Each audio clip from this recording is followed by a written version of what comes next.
I got some in my eye. 1 second, guys. There we go. Good morning, afternoon. What is it? 2:30 in the afternoon, Denver time, 4:30 Eastern time. Awesome, guys. So a couple days ago, I asked a question. A couple days ago, it was actually this morning, I asked, what would you guys like to talk about more? Fat loss and intermittent fasting, or the difference between strength training for fat loss versus cardio for fat loss? So what we're going to do today is we're going to dive into fat loss and intermittent fasting, talk about what intermittent fasting is, different styles of intermittent fasting, whether it's something that you should consider using for fat loss. I'm going to hang out just for 1 minute, just to let things pick up a little bit over here. But yeah, what are you guys up to this week? How's your week going so far? Drop me a comment right now. We'll get a little conversation started. I can tell you personally, I've got my Alpha shirt on right now from my guy John Romanello. He wrote Man 2.0 Engineering the Alpha, which is a fantastic book, and it does cover intermittent fasting pretty well in depth. And I like the T-shirt. And yeah. Also, on a side note, guys, for those of you that are here right now, in case you are making it to Kansas City, I will be at the Fitness Summit Thursday, Friday, and part of Saturday. So if you guys happen to be in Kansas City, drop me a note. I'll definitely be looking to hang out with a couple guys, and we can, hang out, grab a good lift or what have you. So, like I said, if you are in Kansas City this week, let me know. I will be there for the Fitness Summit starting on Thursday. All right, so things are picking up a little bit more. Like I said, the topic today is going to be fat loss and intermittent fasting. So, throughout this Facebook Live, sure got my notes ready. I got it prepared. If you guys have any questions, please drop them in below. I'll try to get to them live as much as I can. If not, I will get them at the end, or I'll answer them independently from there. But like I said, guys, if you're here right now, give me a thumbs up. If I get 2 more thumbs up, I will start right now. So I'm gonna bribe you guys with thumbs up emojis or likes, because social media.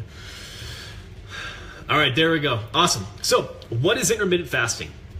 More or less, intermittent fasting is simply the process of cutting down the eating window that you have throughout the day. So instead of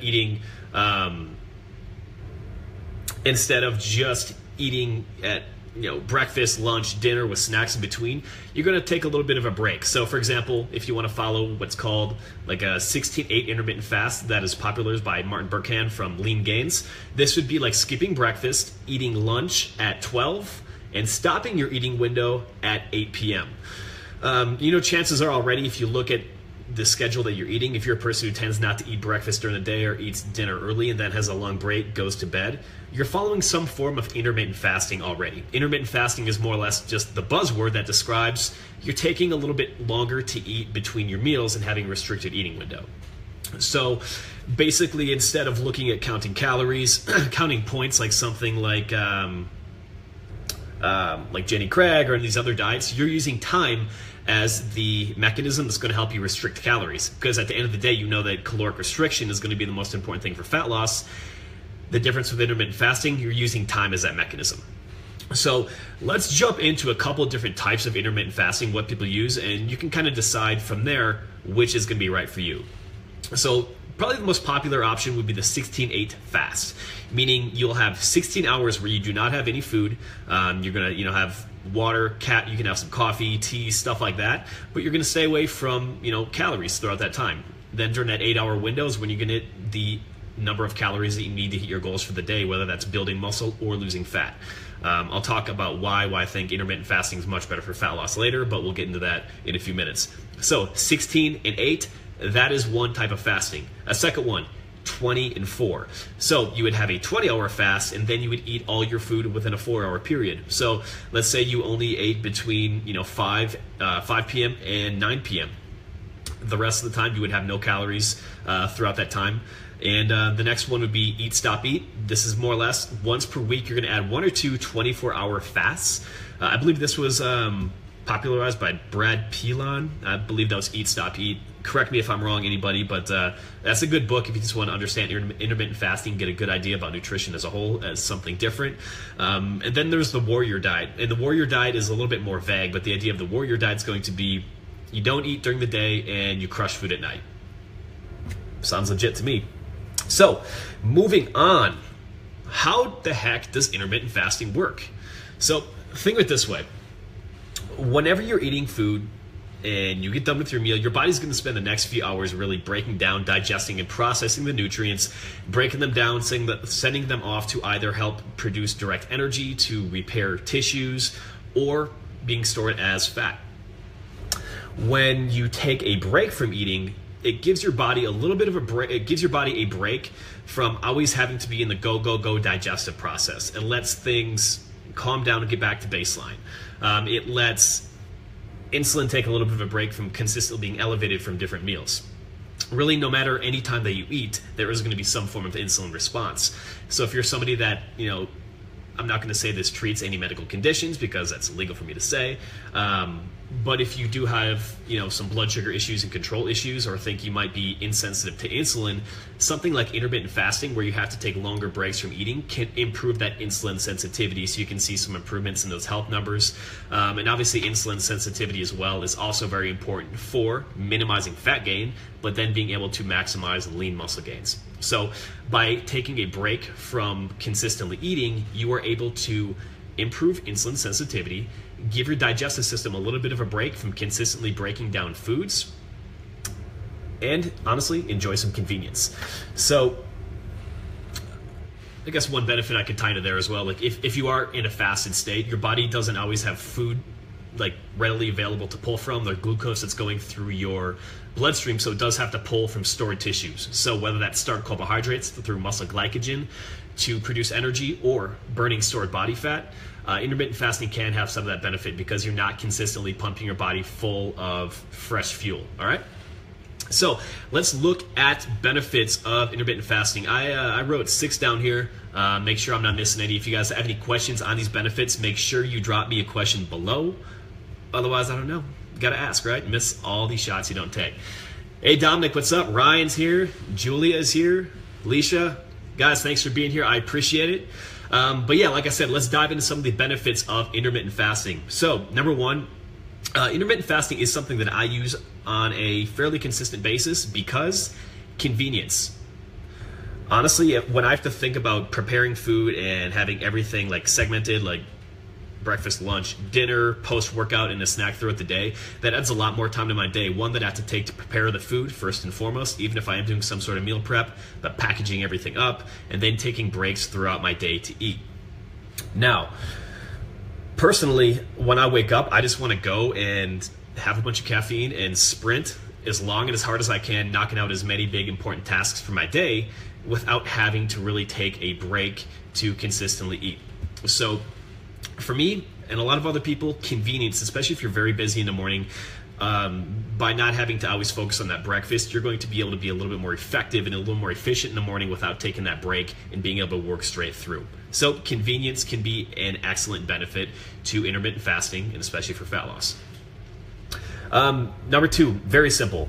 Because there are shorter windows to eat, you're naturally going to eat fewer calories, unless you're just going to be eating sticks of butter because you want to chew your arm off because you're so hungry. That's another story.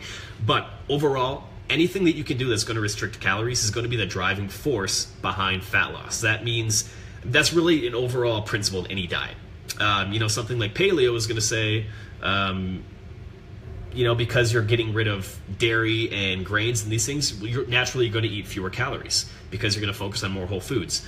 If you're focusing on a point system, I believe like Jenny Craig is one, you're going to be counting points, which is similar to counting calories, which leads to caloric restriction. The overall philosophy of all diets is going to be eat some better quality food, but make sure calories are king. The intermittent fasting, all it does is gives you a restricted eating window so you can eat calories, but you're not going to go over it because you have that restriction, right? Number three, fasting does increase natural growth hormone production. So growth hormone, when I say growth hormone, people normally think about maybe just like the circles that I run. People think about growth hormone, they think about Barry Bonds' head like growing to like size 8.5 all of a sudden when the guy was 35 years old and getting jacked. Or you think growth hormone naturally as something similar to anabolic steroids for performance enhancement. Really what growth hormone is, it's a hormone mostly known as like the youthful hormone or the youthful agent, because it's going to increase fat burning, increase recovery, increase tissue regeneration. So that's why you'll hear like an athlete get popped for growth hormone. Well, he's trying to recover from an injury more or less, not just trying to get jacked. and can really slow the aging process. But by taking breaks from always eating and having that intermittent fast, you can get some more natural increases in growth hormone release throughout your body. So a lot of things both related to fat loss, but can also be related in terms of, long-term aging and looking younger and all that stuff. So some interesting things to dive into a little bit more in terms of intermittent fasting and in those.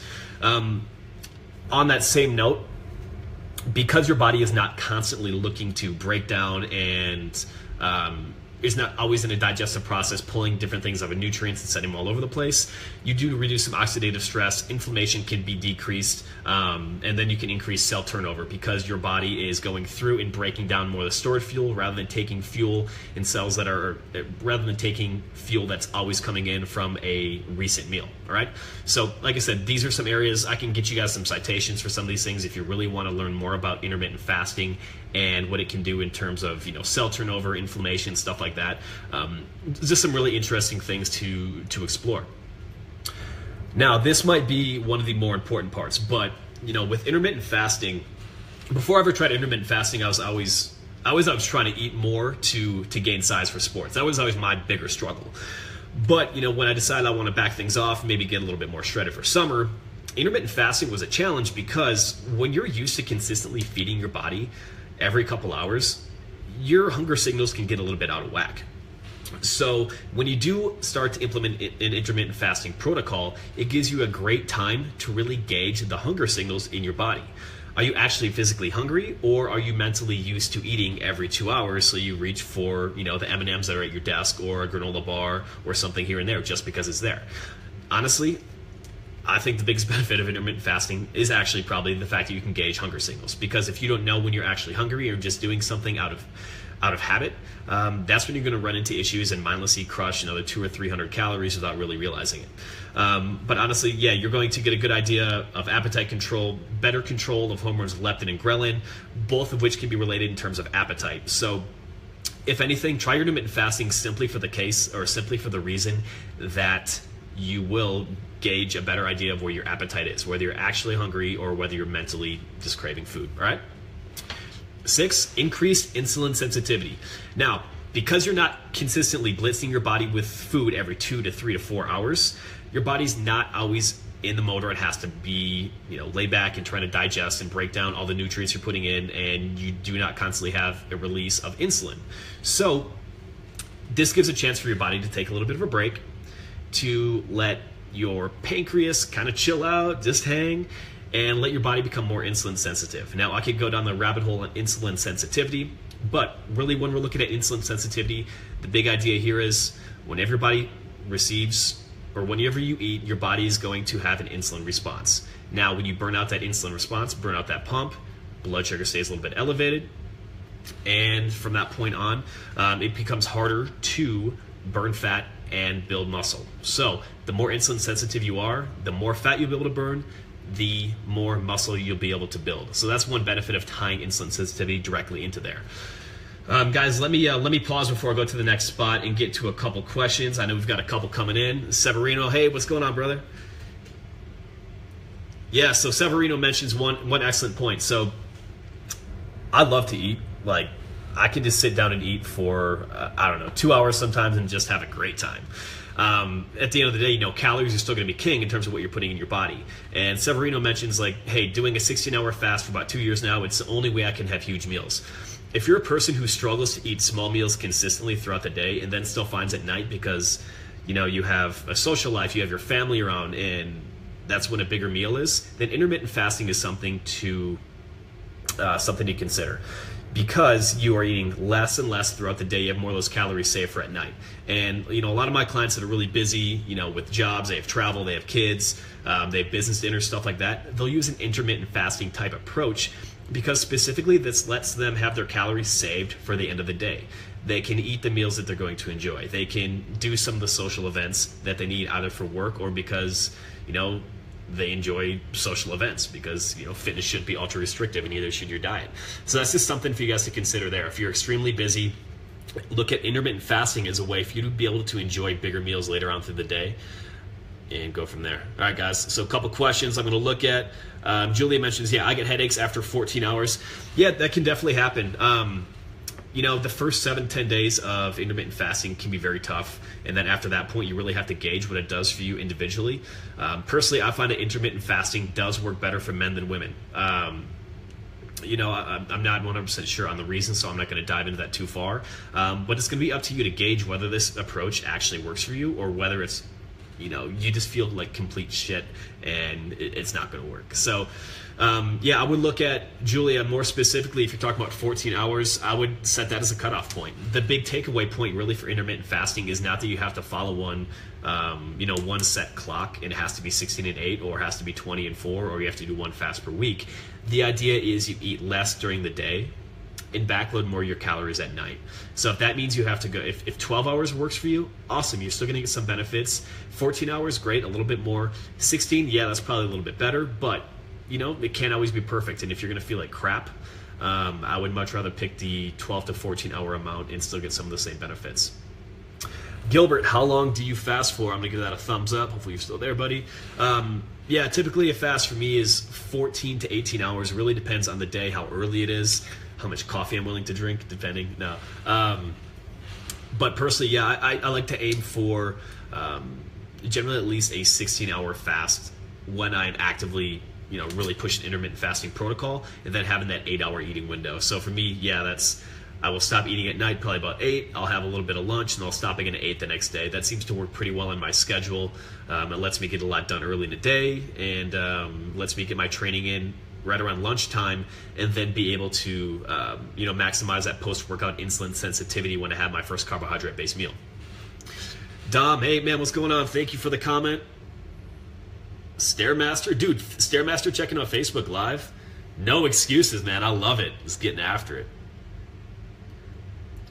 Gilbert mentions, I felt good. I did about 15 hours and drank BCAAs throughout. Yeah, so branched-chain amino acids are one supplement you may want to consider in terms of staving off catabolism or muscle loss during an intermittent fast. So, this is a really big concern that we get a lot of times, where guys come in like, hey, you know what? I want to lose fat. I want to try this fasting thing, but I don't want my muscles to wither away. And that's, that makes sense, because overall, when you do eat, you are creating protein synthesis, and insulin does help store fuel.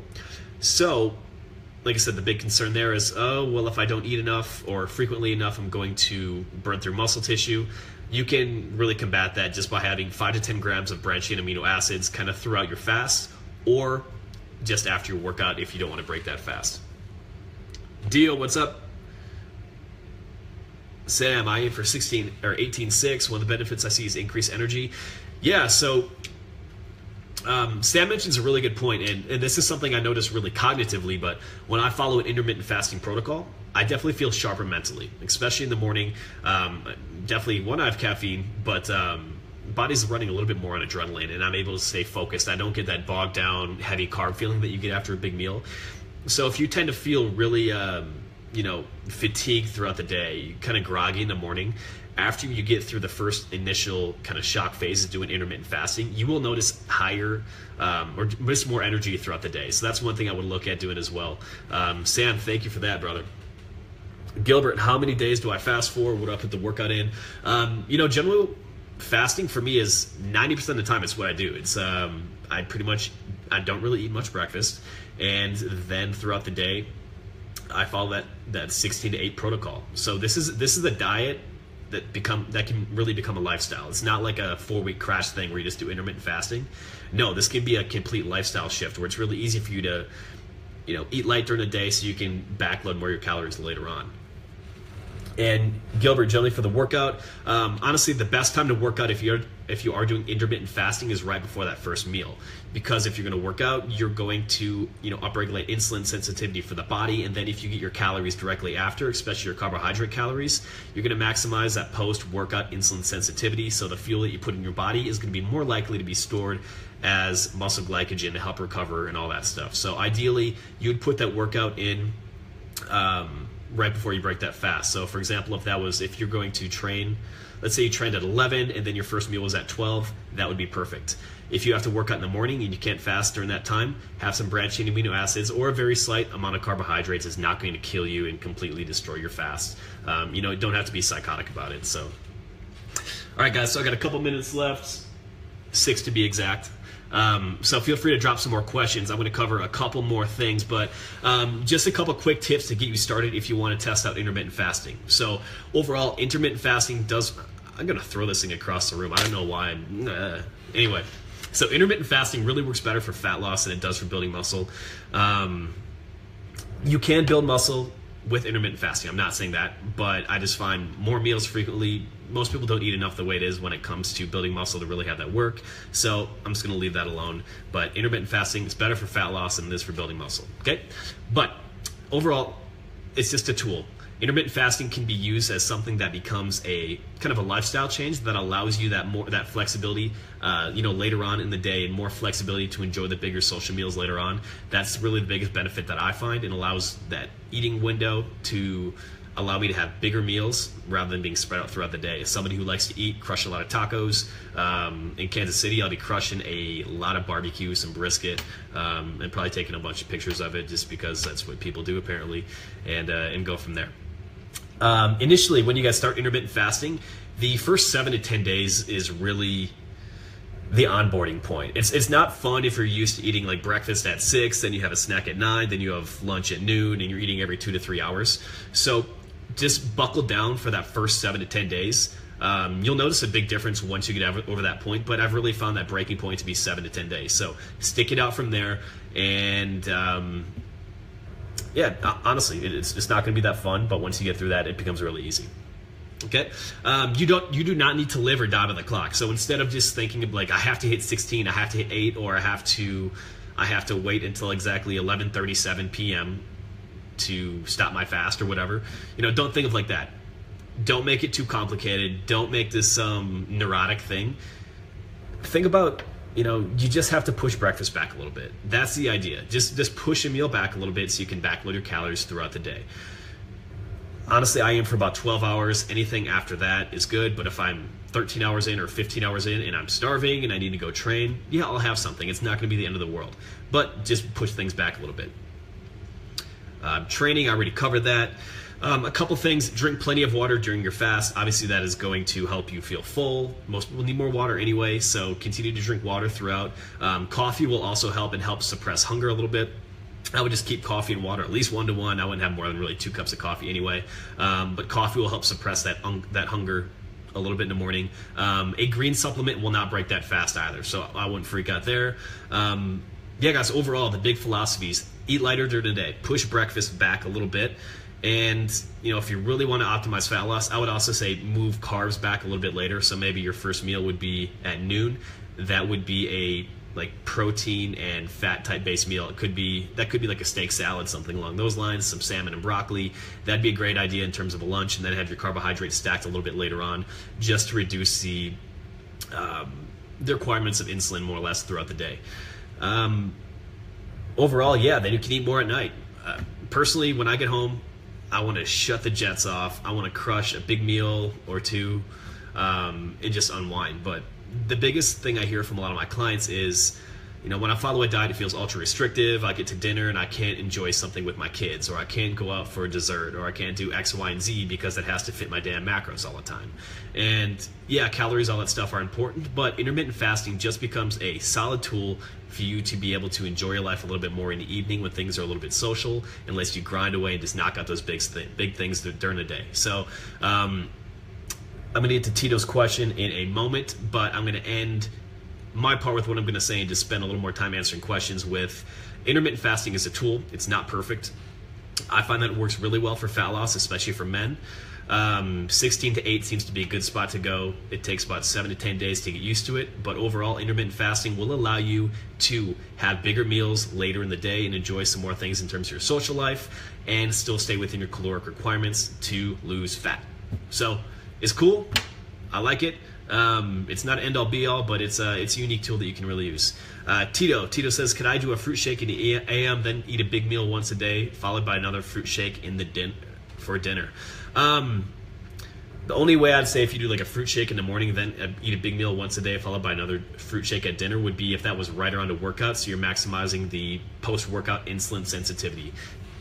Tito, the big idea, like I said, is you want to be able to push those meals off, more specifically the carbohydrate-based meals, because that is going to increase insulin, it's going to shut down growth hormone and those different things. So the best bet there would be, I would stay away from the fruit shake in the morning.